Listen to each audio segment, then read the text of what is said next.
So I got this picture from one of our viewers, and she says this: I am contacting you for an emergency.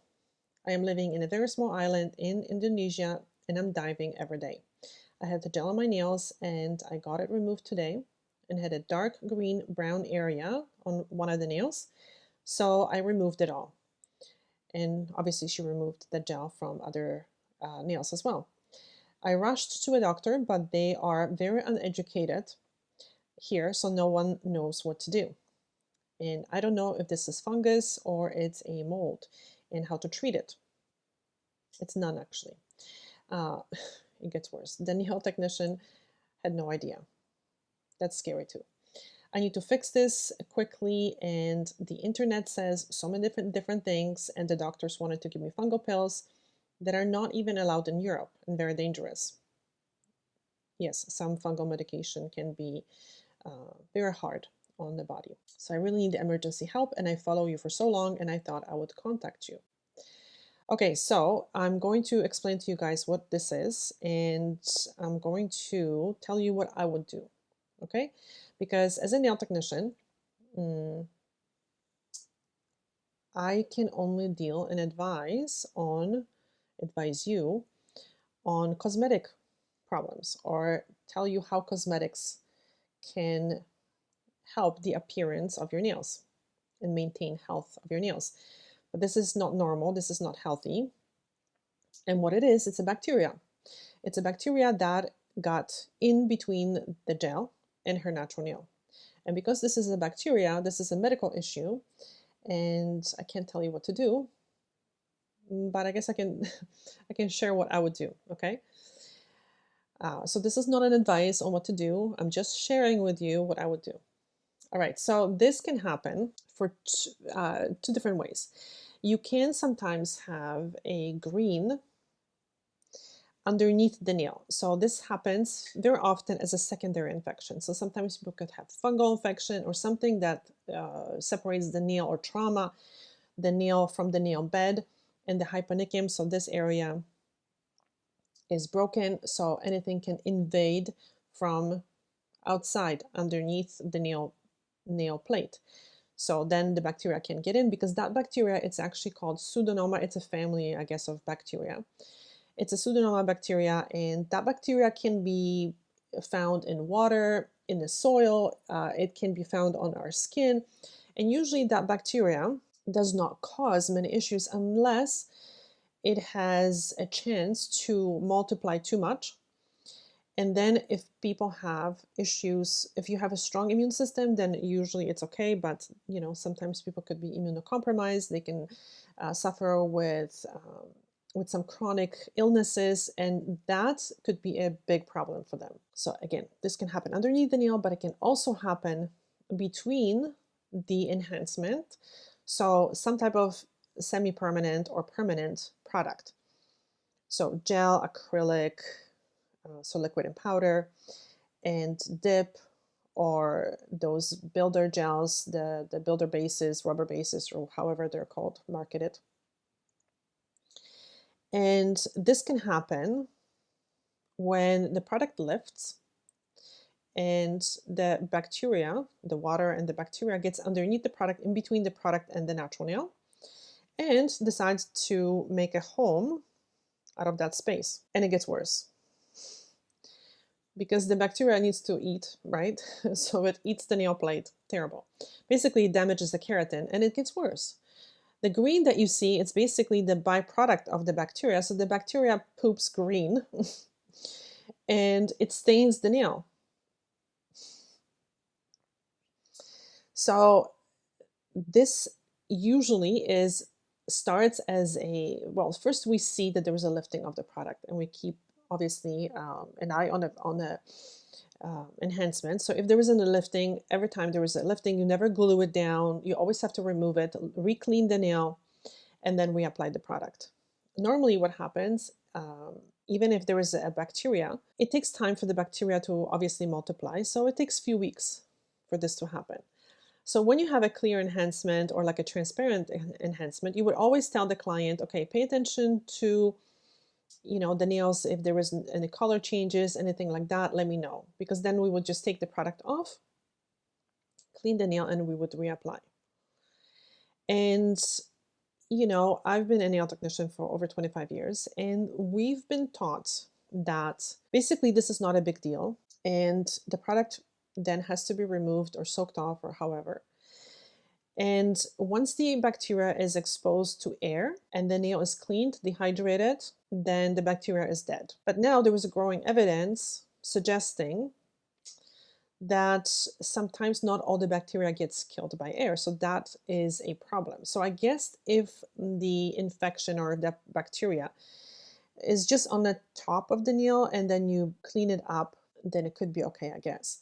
But sometimes when when the bacteria is left there to basically eat most of your nail, then you have a problem, because then the whole keratin of the nail could be damaged.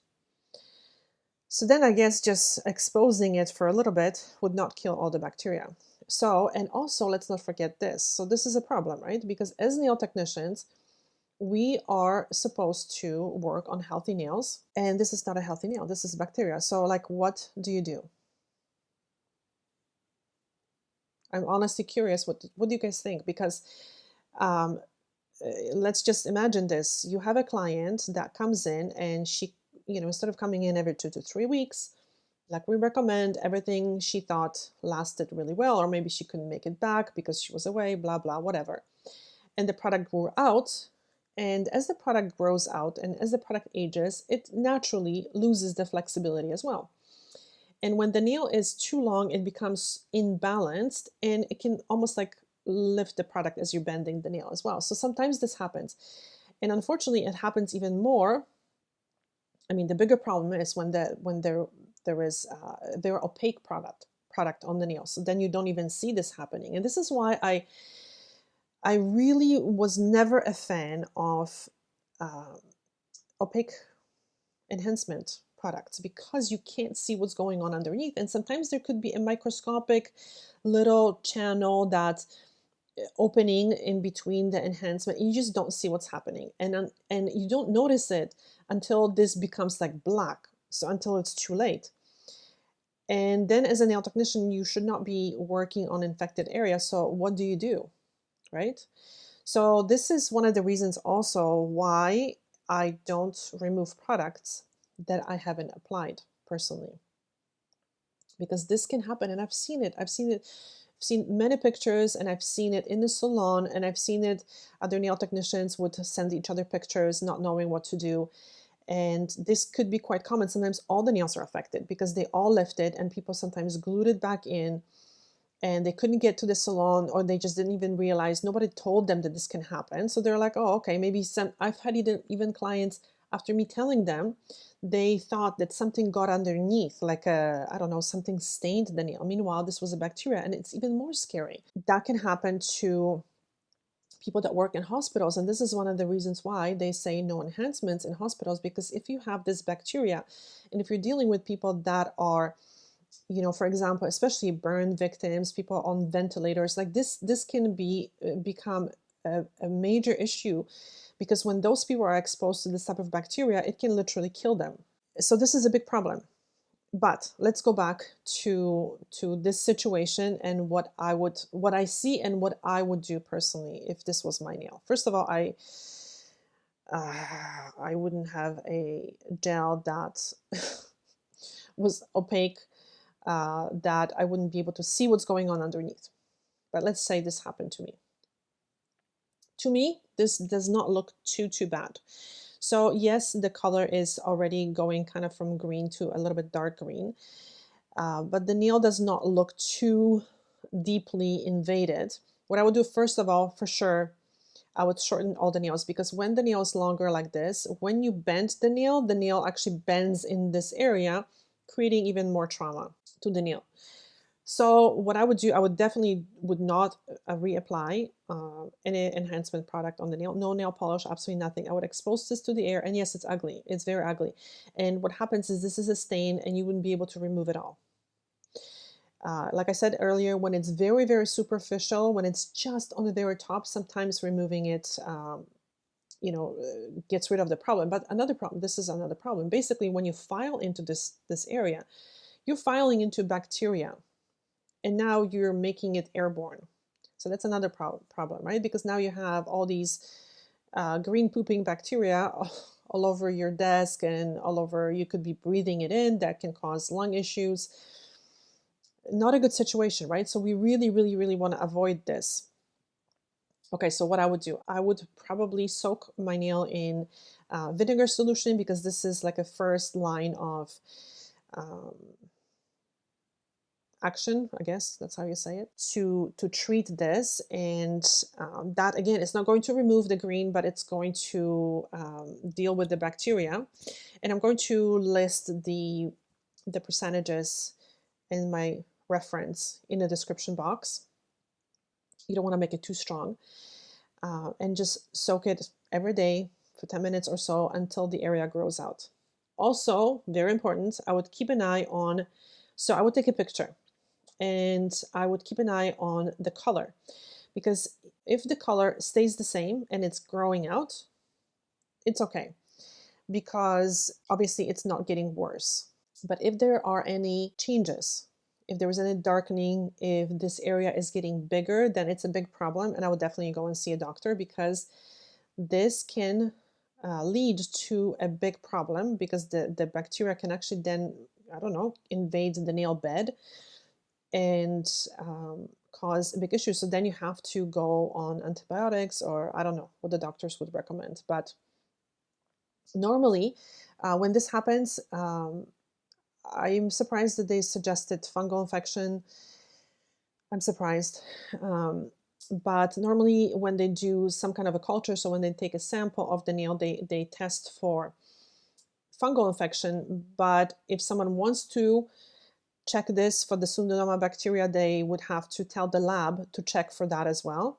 But normally this is diagnosed by just looking at the nail and seeing that the color of the nail. So if the nail was not becoming worse, then I would just let it grow out.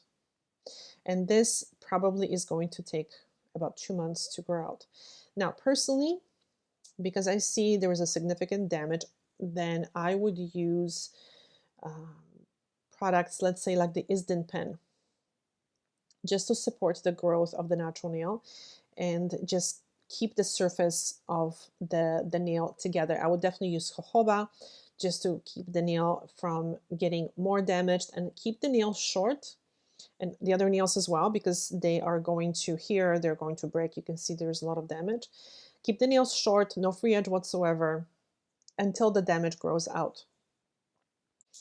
And for this nail, probably no polish, nothing, because you want this area to be exposed to air. And also, if you're watching this and if you're a nail technician, I would suggest kind of thinking about this issue and coming up with a plan on what to do when this happens. And possibly, I mean, I'm all for being transparent when it comes to enhancements and the pros and the cons, and showing the client what can happen. Okay, so then they can make informed decision if they want to get enhancements or not, because these are things that happen, and I'm actually very concerned with the amount of nail technicians that do not know what this is. Like, this is actually shocking, because this is quite common, unfortunately. So I would rethink the very opaque enhancements, because you can't see what's going on, and making sure that the client knows to look for any color changes and any lifting. And also making it very clear to the client that enhancements should be maintained, unfortunately, every 2 to 3 weeks. But I know, and this is one of the reasons why I don't do enhancements anymore, because in theory, I love it.